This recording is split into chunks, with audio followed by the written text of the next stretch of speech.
afternoon, good evening. Welcome to Laugh and Learn. Yes, let's welcome to Laugh and Learn, everybody. And to get started, let's bring in the one and the only Mr. Smith goes to Yes, Washington. indeed.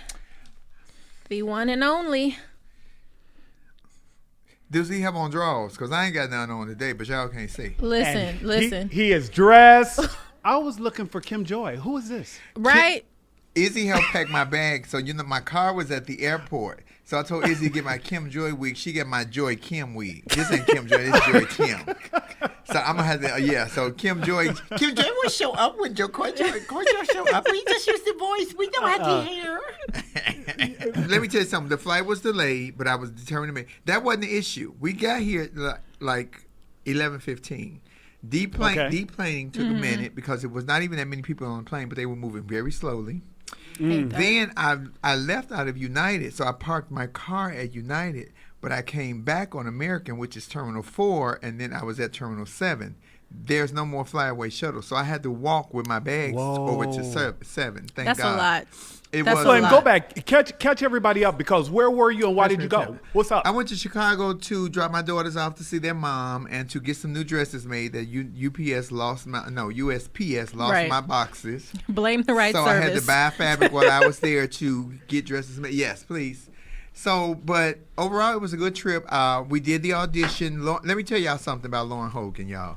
Lauren drilled me on this audition. Oh, yeah. She really tore my ass up on this audition because the first time I was horrible. I told y'all that, though. I was terrible.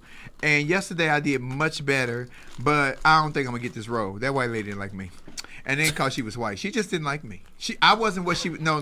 We shall see what happens. I don't think that I was what she was looking for. I'm telling you how I feel. Because at the end it was, oh my God, Flame, your endeavors and you're going to do great things. And it was pretty much, yeah, bitch, I don't want you. Let me tell you something. I know how to read between the lines. I'm real grown. Flame, was that the version of Unfortunately? Yeah, very much so. We'll see. Okay. We'll see. Right. I'm expecting a call today. We'll see what happens. See, Lauren has an optimistic output on it. I'm telling you, I heard what the lady was saying. Yeah. Oh, you're going to do wonderful things in your career. You're great. You're like, yeah, you just want to be doing something wonderful with this project. And it's fine. Like I told Flame, everything happens for a reason. Everything's a learning experience. And it just may not be this opportunity, but there'll be other things that come. I am a walking testament to that. And I agree with you, Lauren. I think that Flame, more often than not, underestimates the value that she brings into a room. I think that sometimes that mouth kind of tells Flame what Flame wants to hear, but the rest of us see more than that, and those who get to interact with her know exactly what Flame can bring to the table. So exactly. I believe that. Can I bring a comb to the table? Because this hair is not... You know what? You know who I look like? Remember in Steel Magnolias when Julia Roberts told her mama, who was the mama, Sally Field, your hair, man, how you want your hair done? Just make it like a football helmet. I'm feeling like the football helmet. Feeling like the football helmet. Good morning, Nick. I'm sorry. Good afternoon. Let's start over. We're going to get started now. Yeah, we're going to Good afternoon. Well, we had to bring them up to speed, baby. Absolutely. Good afternoon, Flame. Good afternoon, Lauren. Good afternoon. I think we'd be remiss if we did not start off with the historic events of last week, right? And I specifically want to point out just the amount of joy I felt. And I said to you, Flame, am I being melodramatic again or overly sensitive like you often criticize me for, with feeling like maybe the weight of the world had been lifted on Wednesday? Yeah. I said when it happened, the day before it happened, I said I would like for a rainbow just to circumference America, to show us that, wow, there is going to be a pot of gold at the end of this rainbow. Now, it might not be gold, but we'll take what we can get right now. If we'll take a stimulus. It ain't got to be gold. I'll take that stimulus. Anywho, but when somebody painted that picture and they had all the Michelle Obamas and the Nancy Pelosi's and with all the colors and the young lady, Gorman, all these beautiful colors and all these different flavors of people. When I say flavors of people, I'm talking about it looked like an ice cream company with so many different colors. It was so great to me. So that it made me feel inspired. And I said on my post that we have been in some shit. We still in some shit. The difference is we now have shovels. Yeah, I think as a whole we all went like yeah. On the 20th. I think that's what everybody did. We kind of just exhaled a sigh of relief, and we were all thankful to just see what our future almost is. It's going to hold, you know what I mean? So I know I was watching Kamala Harris, put her hand on that Bible and swear in her oath. I was overjoyed, overwhelmed. It was a myriad of feeling, that I had for me. But I think as a whole, we're now just finally saying, okay, things are going to get better. We're going to be okay. We're going in a better direction, hopefully. And within the first, I would say 5 days of the Biden administration, there's so many things that he's already doing to overturn what Trump did.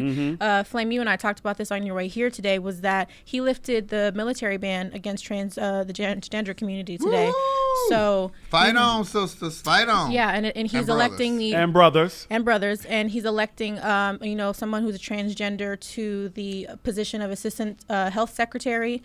So he's making a lot of strides in the right direction to be as inclusive and diverse as possible. And let me speak on that inclusion from the Joe Biden aspect. Thank you, Mr. Biden. Thank you, President Joe Biden, for the inclusion, because within our own community, it's not this much inclusion.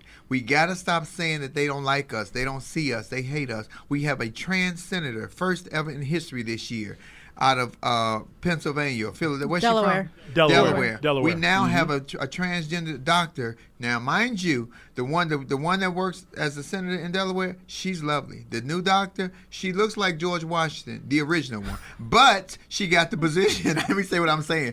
We also have the ban on the military lifted for trans men and women to go back. We got to stop with this. They don't like us. They don't see us.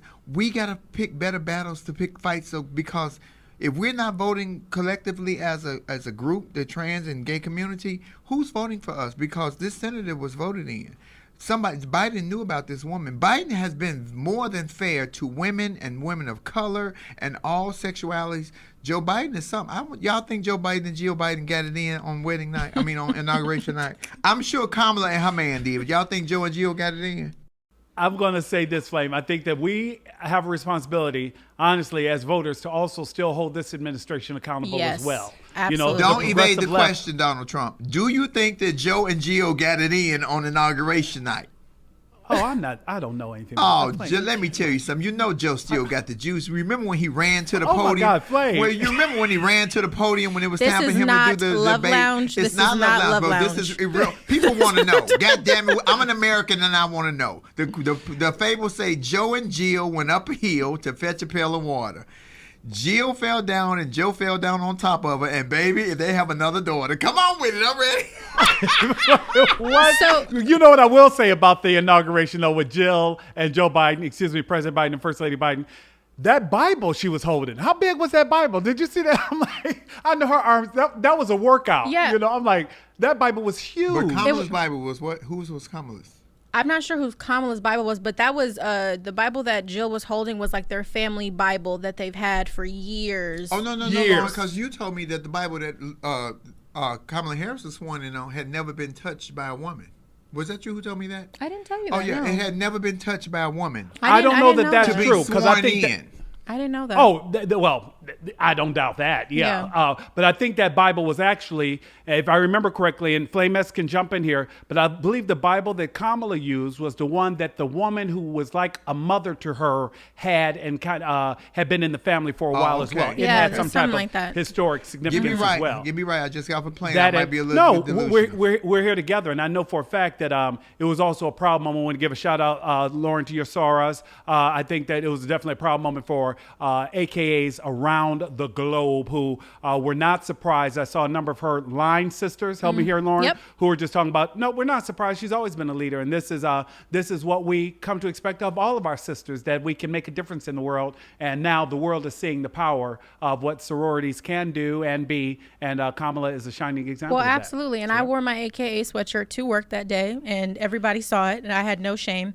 And I also, too, want to point out that Kamala wore the color royal purple, and that was actually an ode to Shirley Chisholm. So nice. Overall, it was just, there was a lot of subliminal and significant things happening at the inauguration that day. So more and more I'm learning. Female power. Lots of it. Sotomayor swore her in. Yes. A Latina woman. Shirley Chisholm, if you guys don't know, was the first black woman to ever run for president. This was way back in the 70s. Mm-hmm. Baby, she was Maxine Waters personified. Maxine Waters is like a little Rudy Poo next to Shirley Chisholm. Shirley Chisholm didn't play no games at all. I think that lady would hit you. I think that lady would hit you. For real. She was one of them. I know we have a special guest today, and before we go there, I want to talk about a couple more things with the inauguration specifically before we move on. I also want to recognize Amanda Gorman. We talked about just how inspiring she was, and I loved that this young woman stood there and delivered, I think, what was a poem for all time. And it was definitely one built and based on hope and inspiration. And I love to see young people who don't feel defeated, that she just really seemed to feel empowered. And that's the message she wanted to share. Yeah, I think it was also beautiful, too, because she was the youngest inaugural poet in the history of inaugurations, and her poem was just it was heartfelt, it was engaging, and it was just one that you could really connect with, so I just want to congratulate her on that. She's been actually speaking for a long time, and she had a speech impediment when she was younger, so this was a real accomplishment for her.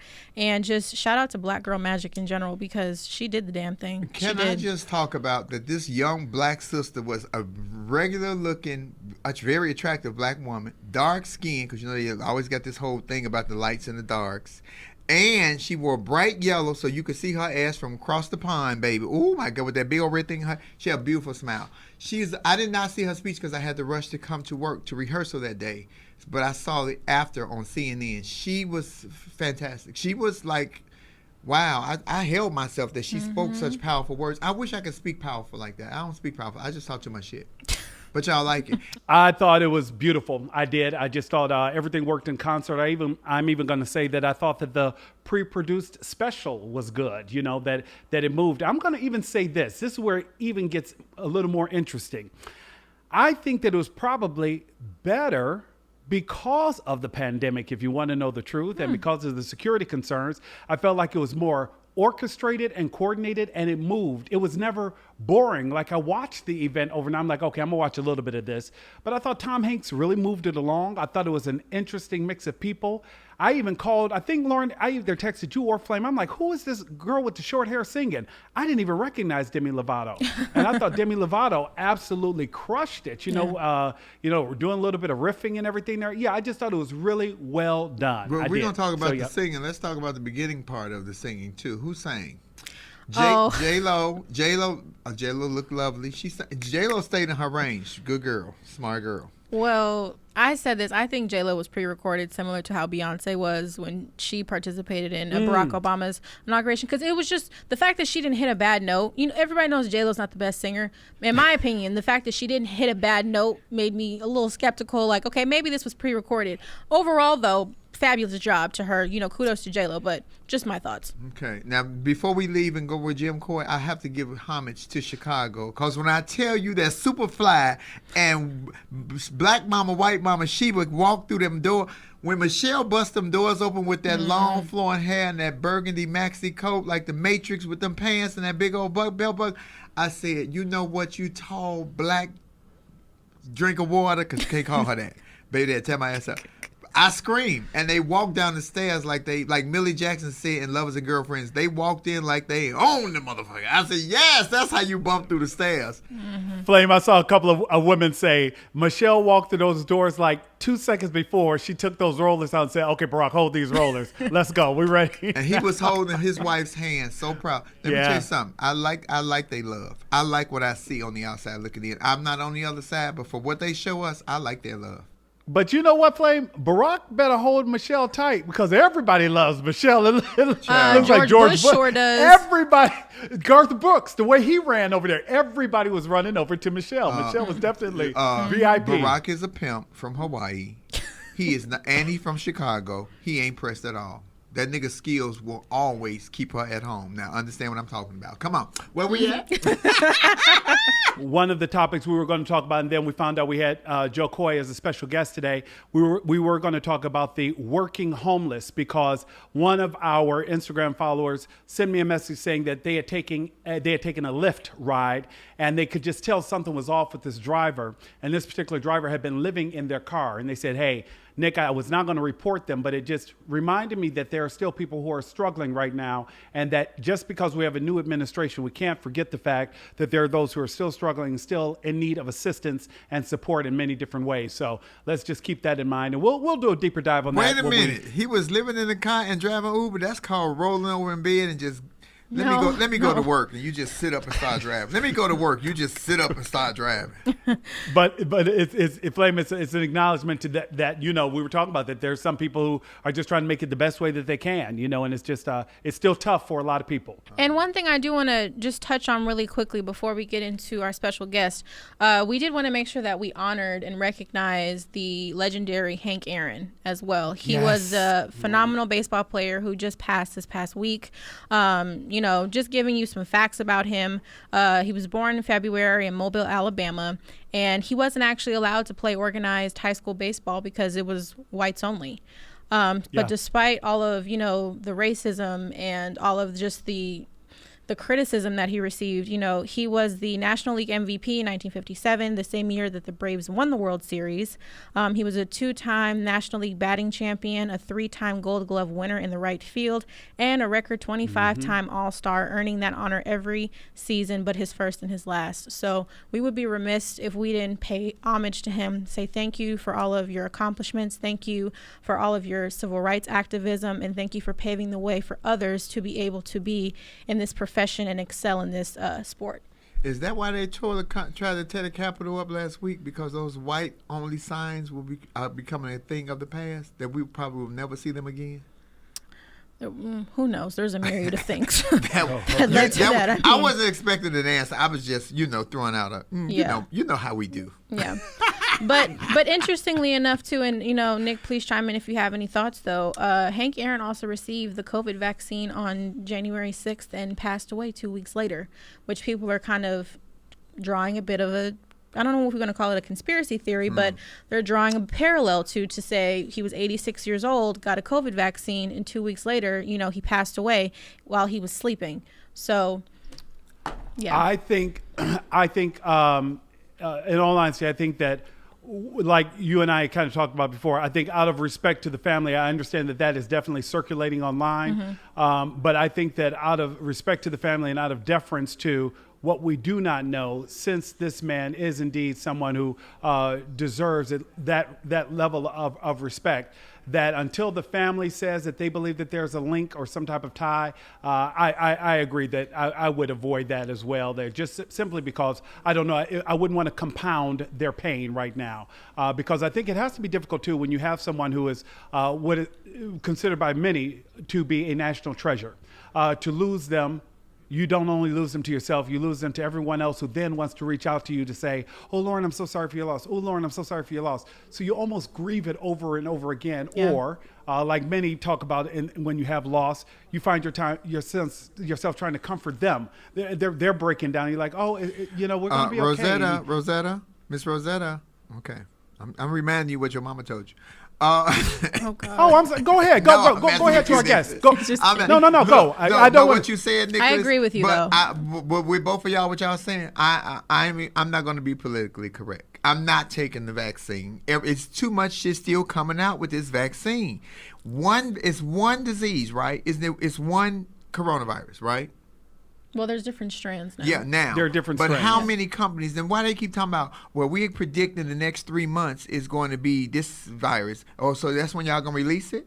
Because if you could predict that, why you didn't predict them them numbers for the billionaire lottery and shit? Well, don't, all that speculation, I understand what everybody's saying. I even understand y'all inboxes when y'all send me, Flame, you shouldn't be against the vaccine. You can't speak for me because I don't speak for you. If you want to take it, take it. If you don't want to take it, don't take it. But don't let nobody tell you what to do. Well, we don't want to make that the focus, so we do want to talk about Hank Aaron. Yes. So, anyway, come on, Hank Aaron. Rest in peace to a legend. Did he have he was very good looking. Wait a minute, didn't he have a candy bar named after him back in the 70s or 80s or something? No, you're thinking. Yeah. Did he? I thought we were going to Babe Ruth. No, Babe Ruth had one too, but Hank Aaron. Babe Ruth had one too. It was called O. Henry. Oh, Henry yeah, or yeah, something. yeah. See, Yes, he did. How you Yeah. know about that, Lauren? That was 25 years before you was even born. I was looking up some things after he passed away, See, that so I just- did see that. You know, anything got something to do with my food, my fat ass gonna remember. Yeah, old Henry was name up. Go give me Old an old Henry. Ooh, that sounds so dirty. Henry. Hey, old Henry, what you want, baby? Old Henry. That's just gay. Miss Jess, where are you? I see you all up in the comments. We are coming to you, Miss Jess.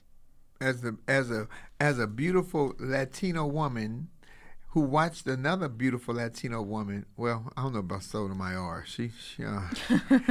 Hey, Miss Hi, Jess. Jess. Lori. Hi, Flame. How are you? How you feeling I after last missed you. week? I didn't get a chance to see you. I was in and out of quite a few I spaces. know. Quite a few spaces. I know. I know. You got to see one of my favorite Chicago singers. Oh, Teresa. Yes. I love her. Yeah, She's amazing. I hung out with Teresa a little bit. So, Yeah. Justine, how'd you feel after the whole inauguration and everything, all the festivities from last week? You know what? Actually, I feel like we're getting back into a kind of normal, because as you see, it was cold here in Chicago. The winter finally showed up. It's always cold in Chicago, and y'all carjacking car. Why they stealing everybody's car? They carjacking. Oh yeah, terrible. I know about that. That carjacking is ridiculous. It's getting on it's really bad right now. Carjacking. Like and the CPS like schools. they got 12-year-olds. Really? 12-year-olds Yeah. carjacking people. Wow. Yeah. It's really hot in the Wicker Park. You know where Wicker Park is, Flynn. I Wicker do. Park and in like Logan Square in the gentrified neighborhoods. It's really bad though, the carjacking.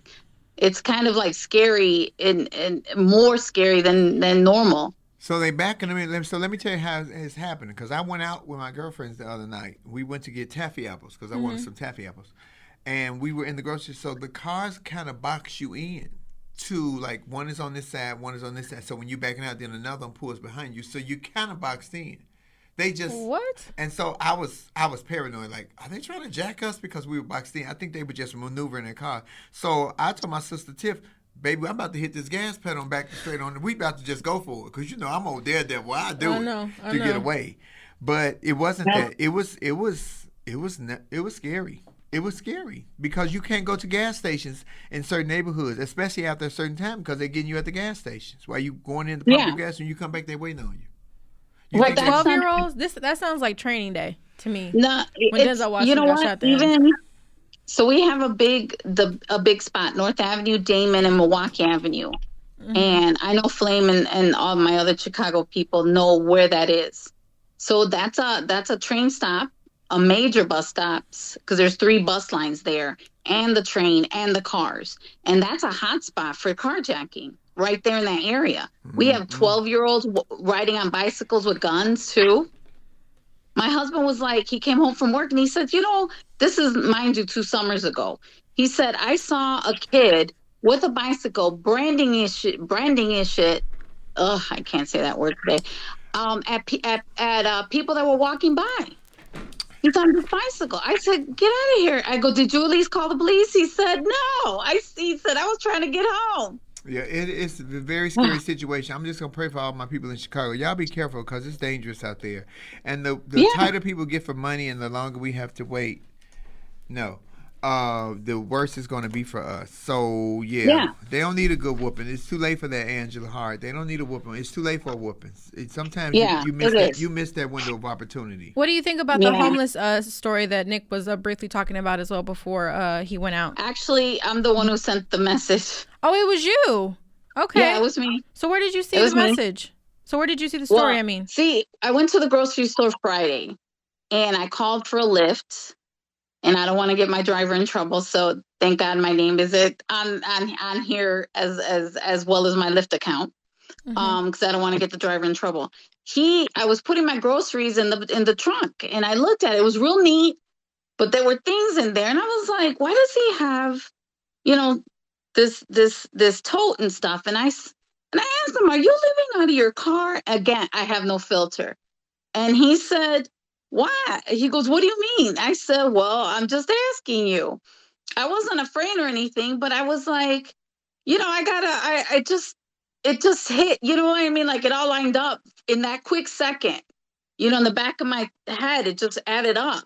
And so after a couple of moments of him like, oh, have you had experience, blah, blah, blah, and us back and forth banter, he said, okay, I'm going to tell you, but he said, you can't report me. I said, well, no, I'm not going to report you, because if I report you, you're going to report me and my customer rating will go down. I was trying to make him feel comfortable, with my banter, and found out that he actually not decided, but because of financial circumstances, he started to sell things off and minimalize his life to try to pay off debt, and get himself in a better place. So he is sleeping in his trunk. And he actually, God bless, I hope everybody prays for him.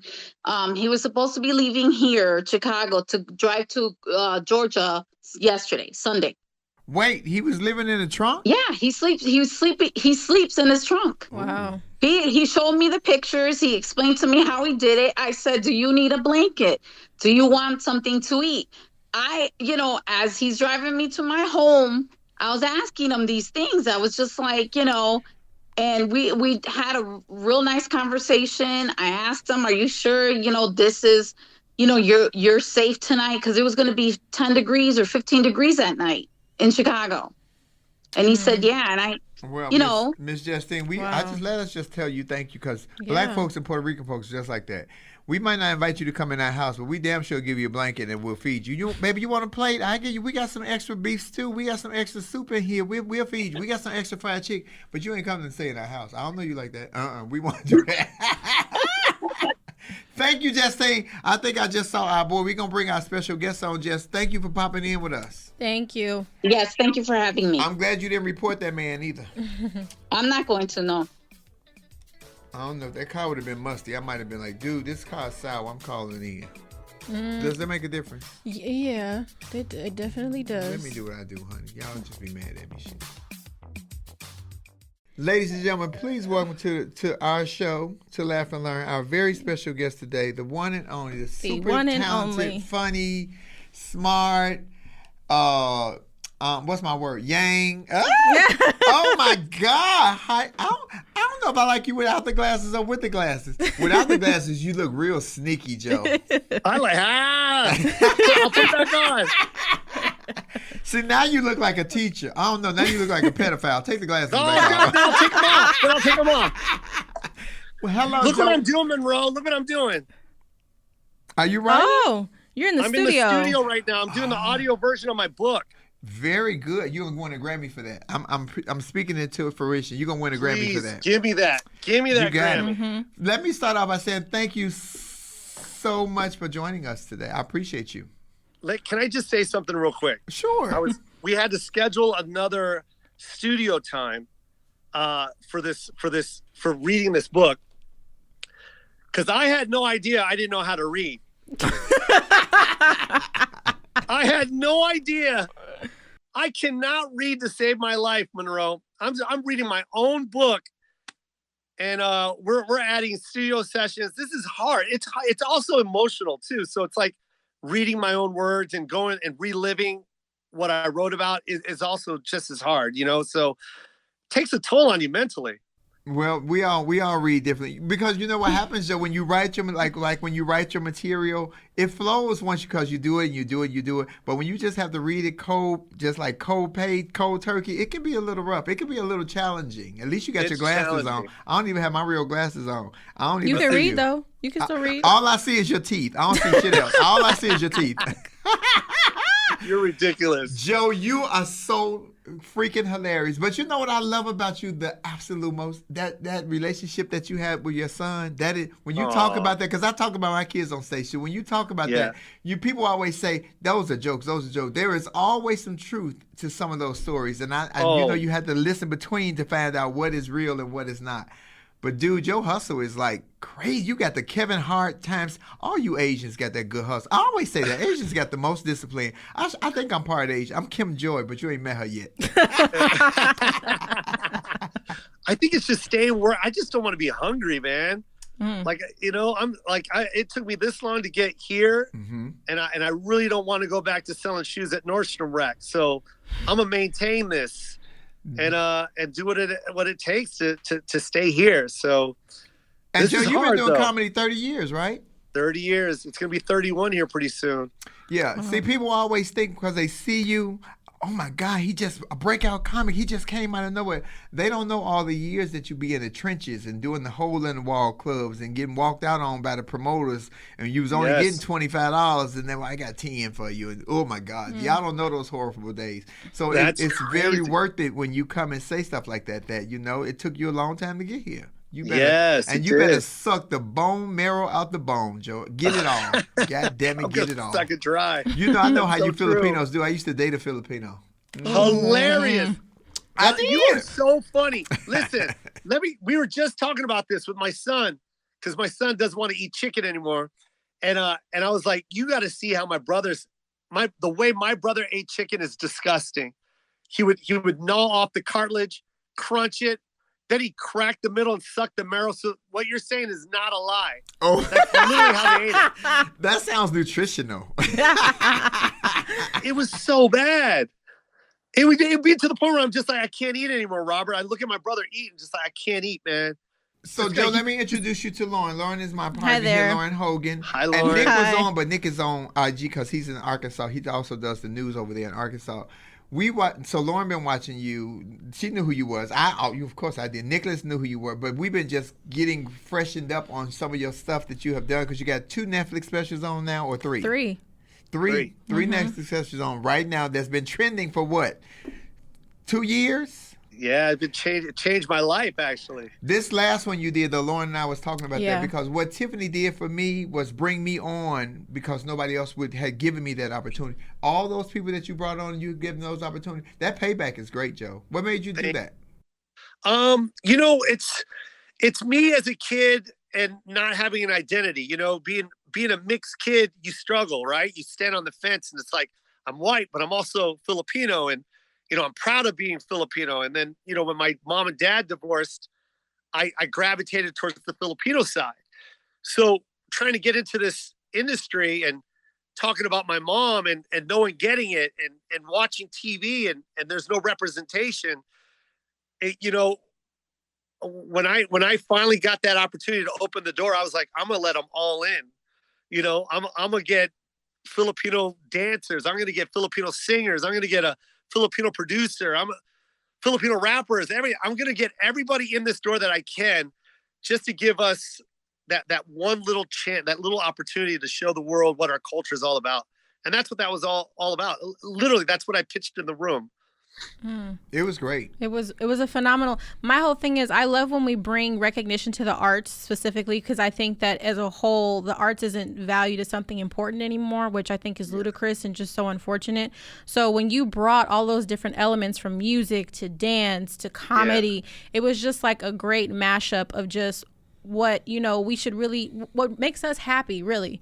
So for me, that was probably my favorite special so far that you've done, because I'm sure there's going to be more, because like you said, you're hungry, so I know that there's definitely going to be more. But being that you've had this 30-year career, though, one, who was your inspiration to even get you to be in this space? Just in comedy, the space of comedy? Wherever you want to take it. It was Eddie Murphy. Yeah, Eddie Murphy changed my life.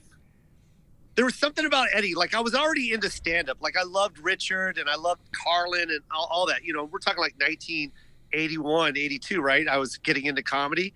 But just something about the youthful and the hipness and the coolness factor of Eddie that resonated with me. Like, I enjoyed listening to him. Like, he was cool to look at, the way he walked on stage, the way I don't know, just everything about that guy. The way he talked about his mom, the way he talked about his uncle, like, it was just, I don't know, everything that he did. I was like, I gotta be him. I want to be Eddie. I want to tell stories like Eddie.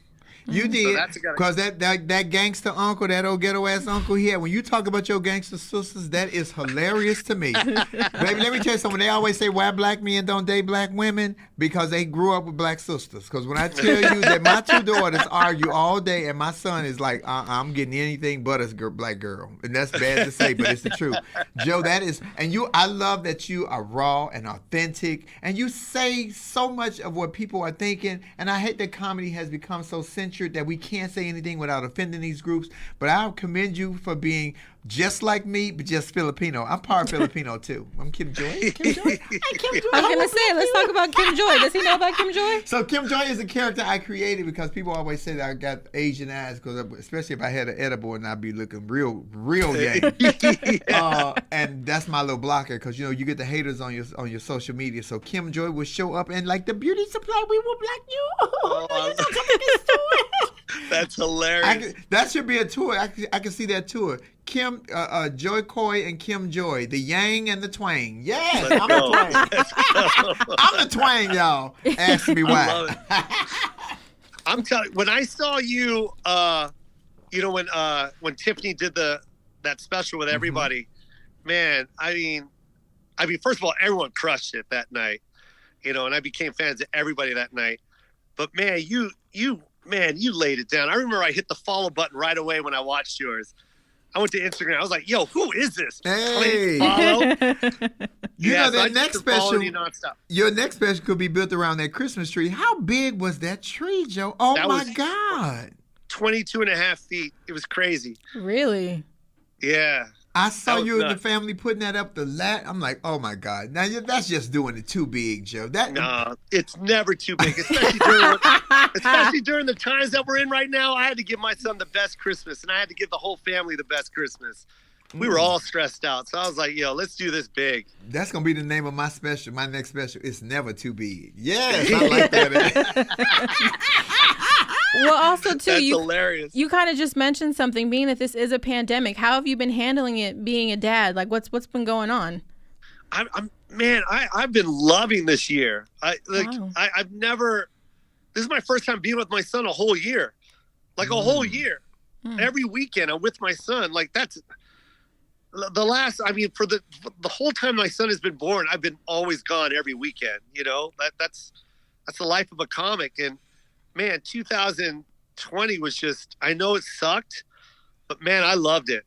I was with my son every single day. And thank God I was in a position where I can financially do that. And I know that there's people out there that are struggling, and I can't wait for things to get back to normal again. But God damn, I loved every minute with my son. It was the best. Okay, so Joe, I got to ask, because you got a lot of swag, and you say you Filipino and white. Where'd you get all this swag from? From the Filipino side or from the white side? I think that's 100% the Filipino side. My brother, if you ever met my brother, he was wearing women's tapered jeans in the 80s because it was the only thing that was tapered. Guys usually had the straight legs in the back of the day. My brother was already wearing women's jeans, Vidal Sassoon. And I'm like, yo, why are you wearing those? He's like, look how it looks, Joe. Goes right on top of my boots. And he was right. I wore women's jeans too, but for very different reasons. But that's funny. Yeah, my brother always had that swag, man. There was something about him, and Filipinos just got that Spanish influence, that swag. That it's pretty cool, man. So I've always been in touch with the culture, All right now. You know what's beautiful about that, because they always want to tell each culture that you need to do this to try to go with the flow of whatever culture is supposed to be the creme de la creme culture. And then you lose who you are. I never wanted to lose my blackness. I never wanted to lose my LGBTQ-ness, but it's only a little bit of that. I never wanted to lose who I was as a comic, because when you let people mold you to who they want you to be, you lose yourself, and then you lose what you could have been. And I love that you stay so true to who you are and keep your culture right there in the front. Because I talk about the real stuff, and people always say, Flame, you just tell everything. It's so authentic. Jo Koy, you tell everything. That is what makes us love you, because when you talk about those stories about the mama and how you grew up and woo, we all have had hard times. We have different faces and different skin color, but a lot of us have the same stories, just from different nationalities. Similar but different. And I love the fact that funny is universal. You know, we all speak the same language when it comes to funny. You know what I mean? Like when I tell my mom and how she disciplined or how she took care of me, and then getting a response from people that aren't Filipino go, my mom did the same thing. I'm like, exactly, because moms are moms. Just my mom happens to be Filipino, but she's still a mom. She's doing mom shit. So, like, we can all relate. It doesn't matter that I'm Filipino, that you're not going to understand what I'm talking about. Filipinos are nicer, though, because she let you stay till you was 28. In a black house, you got to about 23, and you on your own. No matter what. They're going to change the lock. They'll move the house. Fuck change the lock. They will move the house. Like a big spatula will come and move the house around to the 2 blocks over. You won't even know where it's at. Well, I think I live here. Hilarious. But speaking of your family, though, because I just watched In His Elements, your special, was that joke about your aunt true regarding your name? Joko? Yeah, was that true? Yeah. Wow. You know, I just found that out. Really? I just found that out. I never knew what Jo Koy meant because her sister, my Ati Lynn, she called her Lengoy. That was her nickname. So she always called her Lengoy, and mine was Jo Koy. So I thought she just liked to put oys at the end of the names. And then last year or 2 years ago, she goes, you know, I don't call you Jo Koy. I call you Joko. And I'm like, what? And I had no idea. And wow. Ko means my. So in Tagalog, Ko means my, and then Joe. So her nickname for me is My Joe. And this whole time I thought she was calling me Jo Koy. I've been doing this shit wrong for years. It's paying off. Don't start That's what I'm changing saying. names It worked, and shit. though. Don't It start worked. changing names. Ain't nobody gonna come to see Jo Koy. We don't know Jo Koy. Or who is it? This nigga must be a knockoff of Right. Jo Koy. Yeah, no. We don't want the knockoff nigga. We want the Filipino brother. Mm-hmm. Yes, indeed. That's so amazing that you didn't know that. But we actually have some people in the comments that are asking questions. So are you up for some questions from some of our Flamettes? Okay. Here they come. So somebody's asking, Jo Koy, tell us about your teeth. They're all fake. Yeah, they're all fake. This is the most expensive toilet you'll ever see. I spent I bought 2 sets of veneers, and my first set was $58,000, and the second one was $60,000. I got it from Dr. Madahi in Beverly Hills. He's the best. He's been on Oprah. He's amazing. He's been on Doctors. This guy does the best set of teeth. I fell on a rock when I was 12 years old. I fell on a boulder face first and knocked out my 4 front teeth, all 4 of them. They were all broken in half. So until I was like 30 years old, I had like these big brown teeth that they were hideous. And when I finally got money, I'm like, I'm going to change this shit right now.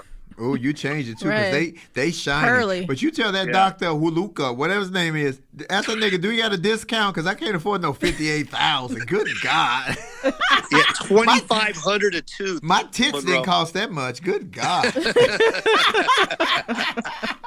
Yeah, it was pricey, but it was worth it. I am very excited to one day be in the same space with you and be on the stage with you, because I think that the energy will be fantastic. I can't hardly go. wait. Well, we got to get rid of this damn pandemic. And why I'm asking you about this pandemic, Joe, what do you think about this whole vaccine thing? What's your take on the vaccine? I don't even know how to speak on that right now. It's a sensitive time right now. You're talking to a guy that's never taken a flu shot because I don't believe in flu shots. We're talking about a guy that has a child that I don't give vaccines to, and I've never have, because I've heard a lot of things about vaccines. You know what I mean? So what do I do now? Like, where do I go? Where do I stand? We're in a different time now. We're in and I don't know how to act or how to respond. And then also my livelihood depends on this decision as well, I feel. So as of right now, the vaccine can go fuck itself until it becomes right. Until I don't see somebody fading or dying from it. I hear my that. mama told me, myself in this little booth. my mama told me, when you don't know what to do, don't do nothing. So since you're not sure, don't do anything. Just keep doing what you've been doing, which is making us laugh and keeping that hustle on and taking care of that baby. Is that the only kid you want? You don't want any more? Yeah, he's my guy, man. He changed my life. So, and it's a great time right now. He's like finding he's finding what he wants to be in life, and it's just fun to watch him do that and be on the outside, like watching him make this decision, his life decision, and I'm enjoying it because I'm gonna support him. I ain't gonna be like my mom and tell him not to do it. I'm gonna support him on this. Joe, you ain't got but one kid. Your pullout game must be wonderful. My pullout game ain't shit. My timing is perfect. Right? You Always on time. You on the rhythm. You got that beat. Yeah. You know when to jump out like Chinese rope, jump in, jump out, jump side to side, jump on, jump in, jump out. Baby, I know when to jump in. I be forgetting to jump out on time. You know black folks don't do shit on time because we never had clocks when we was in the field. We had to wait for somebody to say it's quitting time. So don't nobody tell me it's quitting time, so I just keep going. Shit. Ooh, okay. Wait, so Joe, what's the name of the book? It's called Mixed Plate. So you have to actually read the book, but not standard. You have to put your own personality and spin into the, because what do they call that with the verbal books? What is that called? An audiobook? Audiobooks, yes. Audiobook. Yeah. Wow. I've been doing this all morning. Isn't it hard trying to pretend to be you when it's not natural? Isn't that hard? It's rough. Yeah, I'm telling you, people It's don't rough. understand that. I believe you. I And then hearing your own words and then having to like act them out, and then I got these guys in here and I know they're frustrated, but shit, it's hard. It's not easy. They got to check. They got to check. You got $58,000 teeth, nigga. I know they got to check. Shit. That's You're only hilarious. for the top set. What about the? How much was the bottom set? What this one? The whole mouth and for two sets were $150,000. So ladies, do you know that you can get some $150,000 head? Oh my God, that is amazing. That should be your pitch, Joe. You are so bad. Very bad. Yeah. Well, we're going to bring it back onto a bit of a serious note because I do have some other questions that people are asking too. I got one more announcement. Oh, We want it. go Before ahead. we get serious. Can Come I? on. Yeah. Yes. So my second special, Coming in Hot, is on Netflix. It's the one where I shot it in Hawaii. And Steven Spielberg watched it and brought me in for a meeting. And I sold him my movie that we're filming in May. So May 12th. Hey, congratulations. Congrats. Yeah. That's major. Is So there any it's parts just- for any trainees in there? I think I know a girl. Yeah. She can wear any color hair. She can look like whatever you want to look like. Asian, Let's go. what- Let's do it. Right. I can be the grocery store lady. I'll be the bitch that robbed the bank. I don't care. Just put me in the damn movie. Done. Shout out to Dan Lin and Steven Spielberg, Holly Mario, everybody on that team. Steven, Man, oh 'cause, God, I've been a fan of get Steven ready. Yes. Spielberg's for so many years. Steven Spielberg has the greatest movies. Everybody thinks Steven Spielberg's first movie was Color Purple. That's what black folks think. This is black folks. I'm talking about black folks right now, Yeah. Joe. Baby, Okay. Steven Spielberg did E.T. Yeah. With so many movies that when we were Jurassic children. Park. Indiana Jones. Yeah. Oh my God. I just need Harrison Ford. Harrison, let it go, boo. You can't do just it no get- more. Hey. He can be Stop. the great granddaddy, but the nigga can't jump across no more ropes. The nigga can't even fly the planes without crashing to the goddamn. Yeah, Harrison, knock it off. And I love Indiana Jones, all of them. But we don't want to do Indiana Jones and the old folks' home. Let it go, please. Just let it go. Oh my goodness. Joe, you can be the new Indiana Jones. You young Let's enough to go. look virile. I'm ready. So switching. So congratulations. That's major. That is huge. We are definitely going to keep an eye out for that. But I want to know too, and so do some of the flamettes in here. You know, you've had a very long career. It's 30 years. What has been the biggest obstacle or biggest hurdle you've had to overcome just to kind of get to that next phase of your career? When Netflix told me no, when they said when they were getting everyone they were giving our specials in 2017. They were doing original comedy, and I was selling out everywhere. I was selling shows out everywhere, and I thought for sure they were going to give me an hour special, and they never offered. So then we kept taking meetings, and they kept saying no, and then I offered to fly them out to watch me perform, and they kept saying no, and I just didn't understand why they kept saying no, and I literally wanted to go to Twitter and go, "Hey, everybody, cancel your subscription to Netflix. They don't like Asians on their network." I wanted to do something like real ill like that, but I knew that would be the stupidest decision. Mm-hmm. So I went and produced it myself. So Live from Seattle, I shot myself. I paid for it myself, Wow.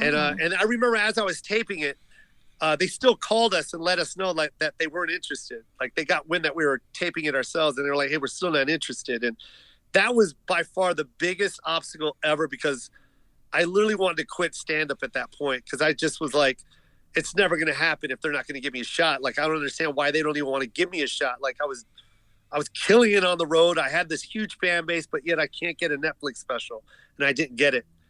And whatever the case may be, you know what I mean? They have their reasons, and I'm not going to hate them for that. But if I didn't shoot that special myself, they would have never got it. And we brought it into them, and they bought it from me. Thank God. I love you, Netflix. And me too. I love Netflix. I love them so much. I love the story that you just told, because you know what that did, Joe? Me and Lauren just had this conversation. When somebody tells me no, it makes me angry, and you want to retaliate. But what it should do is put a fire up on you to say, you know what? You don't tell me no. You don't get the right to tell me no. I love that, because we just had this with a damn audition the other day, and I did much better than I did that first time. But that's great, Joe. Yeah, and so do you think that Fresh Off the Boat has opened up people's eyes to the Asian community? Because that show is funny as shit. I loved it. Oh my God, I love the whole crew over there. Mm-hmm. I love Randall Park. I love Melvin Marr, the producer, amazing. And it's just I'm just proud that was 7 seasons. I think it went 7 seasons. The mother, which is unheard of. The mother and the son was this very you and your. When you talk about you and your mom, baby, the son was so ghetto and so hood. He was so funny. Oh my God, that little boy was so funny. That was. I didn't know Filipinos was. Y'all were gangster. Y'all was just hood. I love it. Oh yeah, very gangster. I'm gonna go home and watch Don't Asian. cross no Filipinos. I'm gonna go home and watch me some Filipino porn just to make my day. But they're not gonna have $150,000 teeth. I'm just saying. I had to buy 2 sets, Monroe.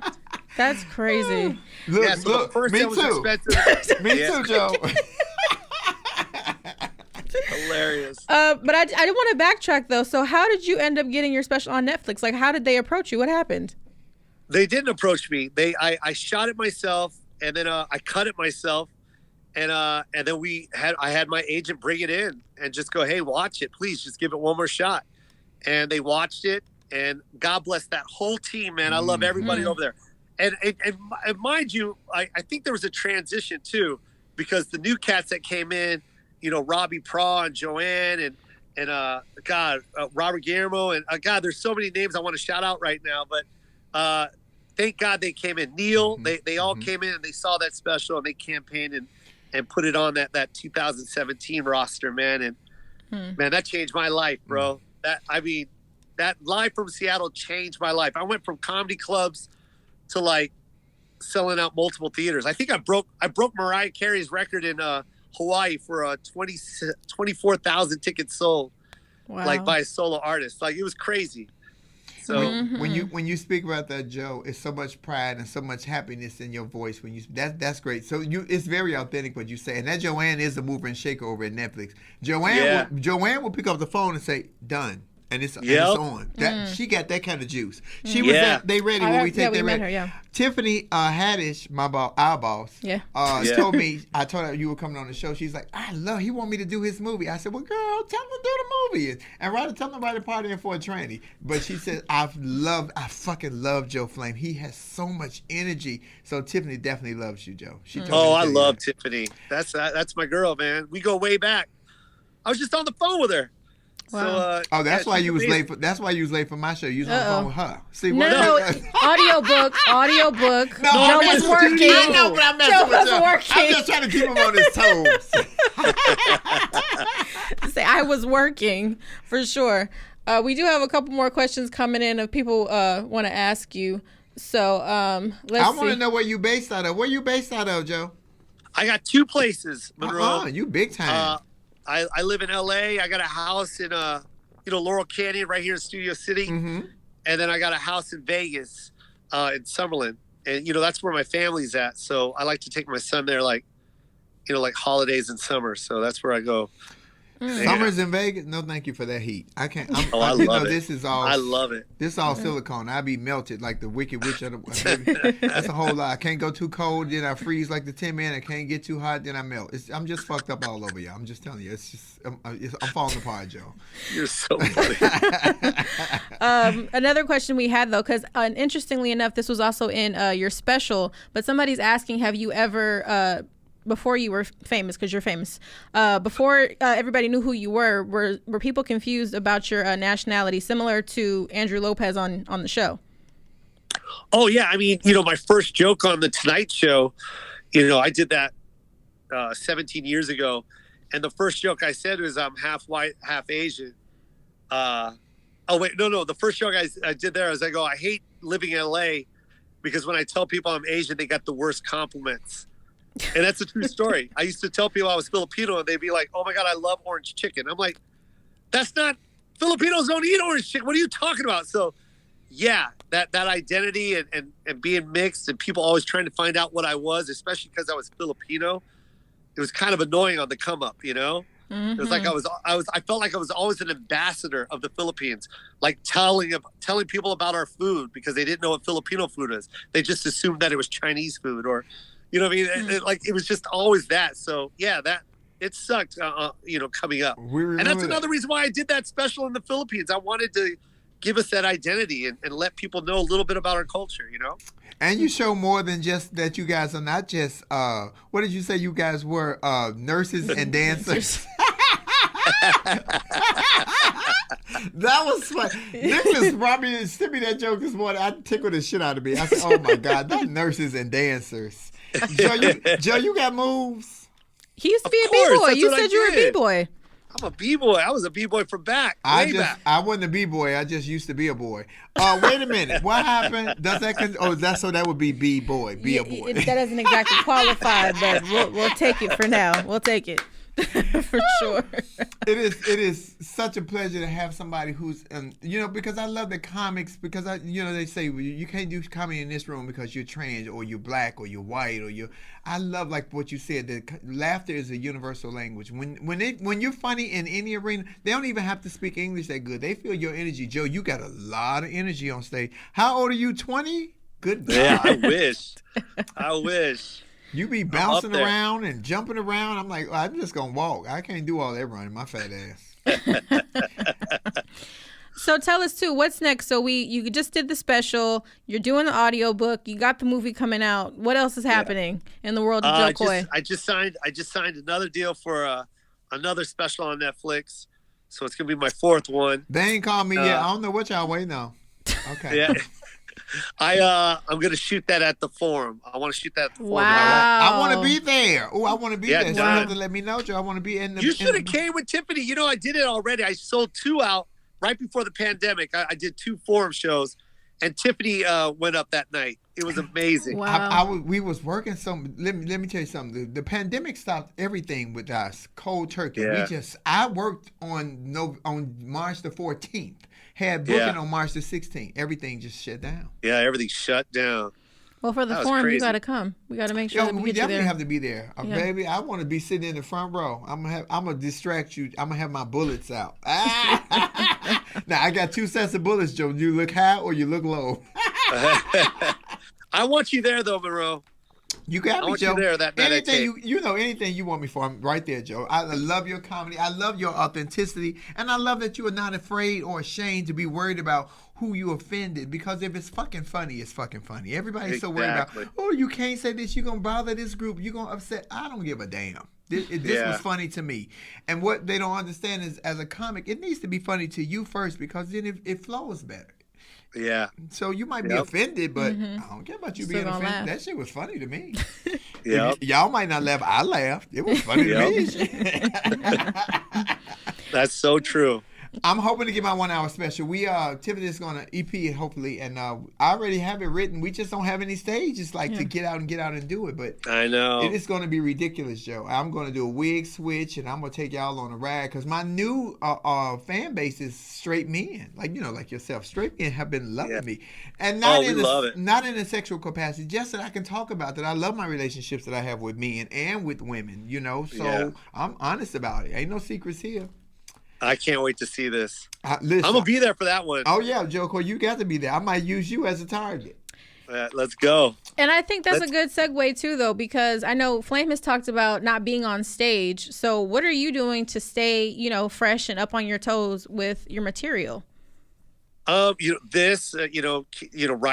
I'm writing that movie as well, and this. By the way, shout out to Ken Chang, one of my writers on the movie. But doing this, and not only that, I've been going up. I got to do. I did 15 shows in Arizona at Stand Up Live. Because I'm writing this hour as we speak. And then Tiffany and I, we flew out to Yellow Springs and did Chappelle's show.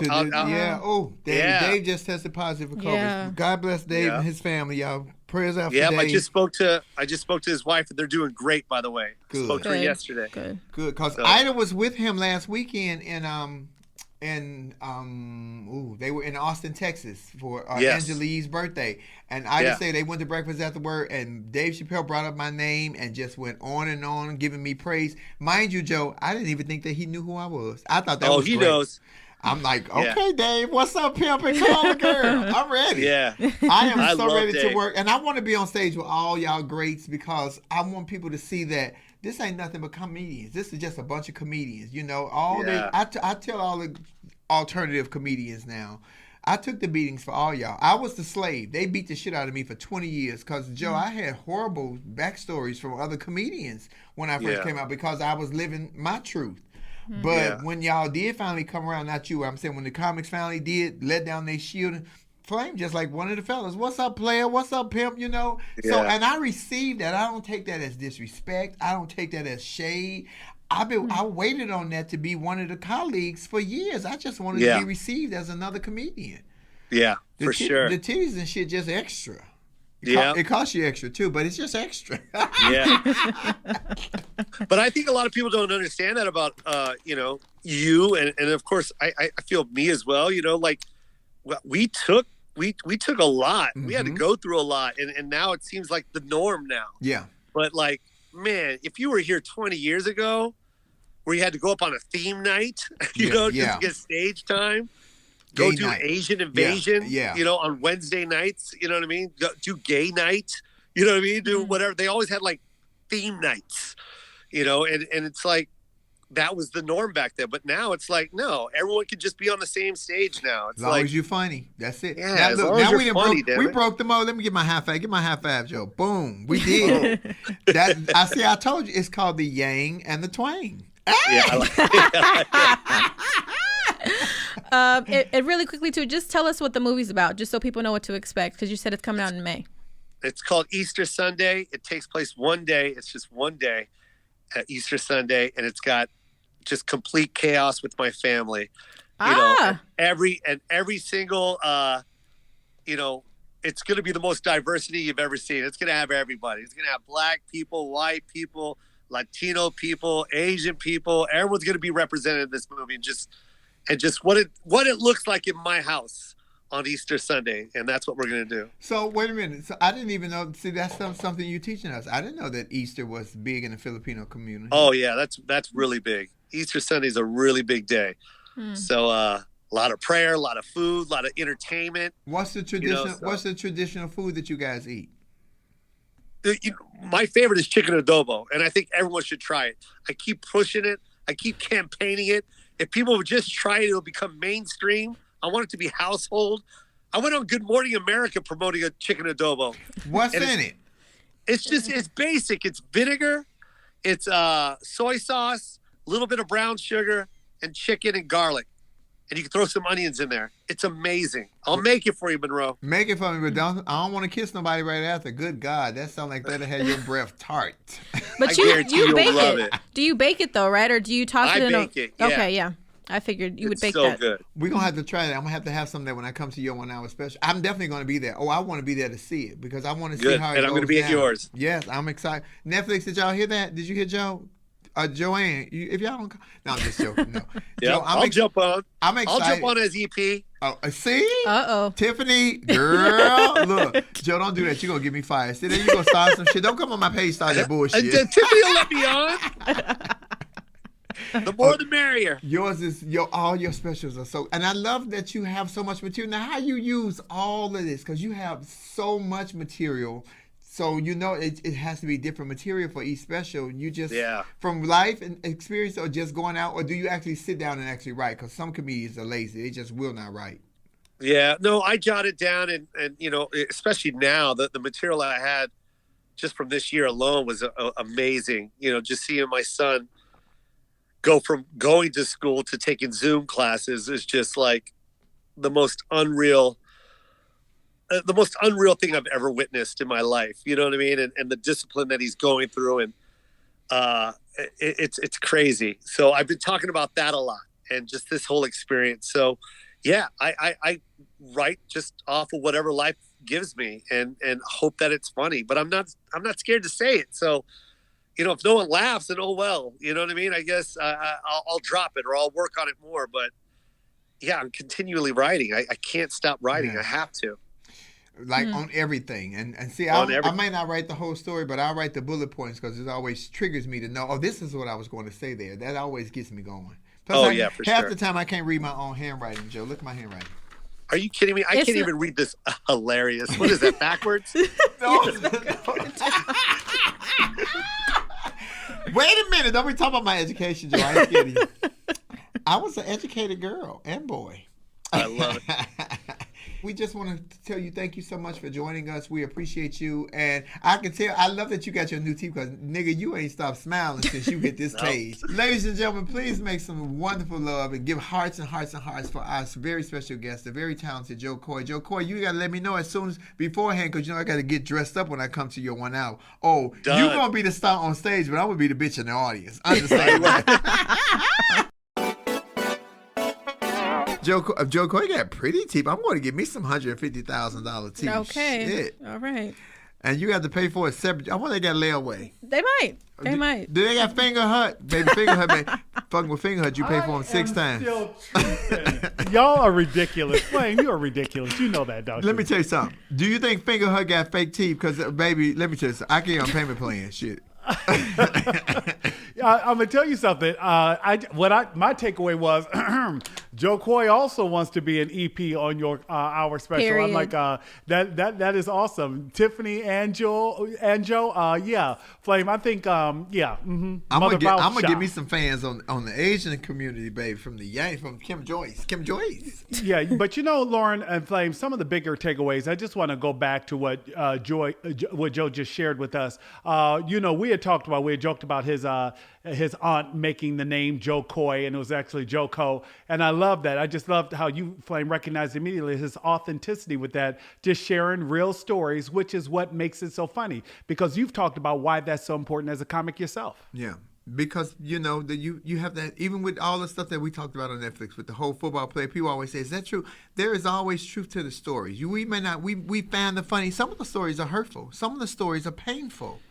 But as a comedian, you find the joy to turn it around. So It's kind of like a therapy. I'm retelling this story that hurt me, but I'm telling it to a way that I can make y'all laugh with me because y'all can help me heal this pain. I might not be out y'all to fix my life, but I damn sure start some shit. Ain't that But we right? turned that down, though, right? What? We turned that down. What? Ayala fix my life? Mm-hmm. Oh yeah, Alana wasn't gonna fix shit. She better fix them damn ankles, huh? She did it herself. You know what? Lauren, you're gonna have to learn to use your right hand just to like hit every now and then because there are just sometimes I'm like, Lauren, The thing is, Nick, I don't want to get hit back. She gonna forget we're on camera and I'm gonna get hit. I don't want them problems. I know her mama. I would never hit on. And her daddy is a big old fireman. Oh, no, thank you, baby. I can't. Oh, my God. I'll tell you something else, too. I want to go back to Joe one more time before we close out because Lauren, the comments were coming too quickly. You couldn't. Yeah, it was just a lot coming. It was a lot coming. Joe also just talked about something, Flame, that I just think is just something that's worth recognizing once again, the power of family and paying it forward. Jo talked about why his most recent special right now on Netflix, where he made sure he went back, he highlighted DJs. He highlighted dancers. He highlighted his brother who cooks, who's a chef. And they did all of this, and they talked about different ways to just uplift, shine a light on, glorify the Filipino community. And I just thought it was absolutely fantastic because that is what we should all aspire to do. Remember, Gorman even talked about it, how to whom much is given, much is expected, right? And how he has worked to pay it forward. We have been blessed to have people on the show who seem to have that as part of their core principle, and they have shared that as guests. April Ryan shared that as a guest. Tisha Campbell shared that as a guest. Gorman shared that as a guest, and now Jo shared that as a guest, talking about how important it is that you recognize where you come from and that you try to support others who are also part of the journey. Side note, I appreciated the shameless plug of all that we have had already on the show because the show isn't doing that well. So good kudos to you, Nick. Love that. Yeah, I don't want to be. Kudos to you two because you two carry. This is what I'm talking about. The reason this works is that I'm not in that room, but I'm so in that room with you. Lauren, you keep it going. Flame keeps it going. And our guests are comfortable and they're having a good time and our listeners are enjoying it. And I want you all to go ahead and close it out because this is what Laugh and Learn, again, is all about. You know, we talk about a little bit of everything and we are not trying to get anyone at all to change their mind, Lauren. Yes. We're not getting you to change your mind. As Nick said, we're getting you to use your mind. So if you have one, because some of y'all ain't got one. Let me tell you the truth. I've been on the plane for 4 hours. Some of y'all ain't got no damn man. I'm telling you, people, some of y'all crazy. But understand me that whatever your truth is and whatever you want to do, that's what you do. Shit, Jo Koy is living his life. And what you said, Nick, was great because I'm not anti anything else. I am pro-black because I'm black. If I was Latino, then I would be pro-Latino. If I was white, I would be pro-white. That does not negate that I don't love all people, but I do love my culture because I'm part of my culture and I'm familiar with my culture. You know, it's when you grow up in another culture and you're one thing and you're trying to pretend to be somebody else. That's what we were just talking about with Jo. Don't let somebody mold you and you lose so much of you that you can't find you again because then you're doing what they want you to do and you may be making the money, you may have the fame, but you won't be happy. You won't be happy because you have lost yourself. Every time I lose myself, I turn around and look in the mirror because if I start backing up, I sound like one of those garbage trucks. Beep, beep, Stop it. beep. Just fat as hell. I love it. Big booty. Big booties in the house. Say, hey.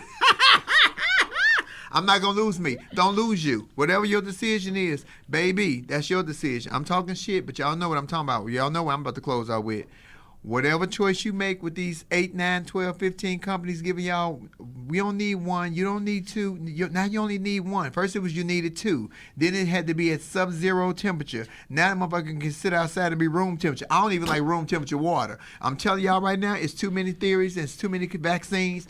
If it's one illness, then it should be one vaccine. I ain't telling you what to do. I'm just talking. I'm talking my shit. Ain't that right, Lauren? Yes, and to reiterate, Nick, what did we say? We're not trying to get anybody at all to change their mind. Just getting you to use your mind. And your Lysol. I love you and guys. Your Lysol.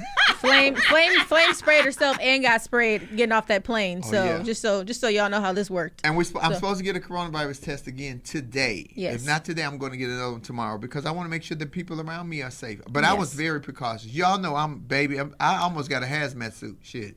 Flame, last thing I'm going to say because again, people have been coming into the comments. I want to thank everyone for remembering to subscribe, to comment, and to share the show. If I don't get back to you right away, please don't hold it against my heart because my heart is in it. But I've had to turn the alerts off of my phone because we all kind of work and do other things, you know. And they've been flirting with you. Y'all been sending Nicholas all kind of pictures and everything. Y'all been flirting with Nick trying to get something. How y'all know Nick ain't got a significant other? How y'all know he ain't got a girlfriend? Y'all know y'all thoughts. Y'all know y'all just sending all. I seen some of the stuff y'all been sending. And on that note, Nick, where can everybody find you? You can find me at Nick Smith News on all social media platforms.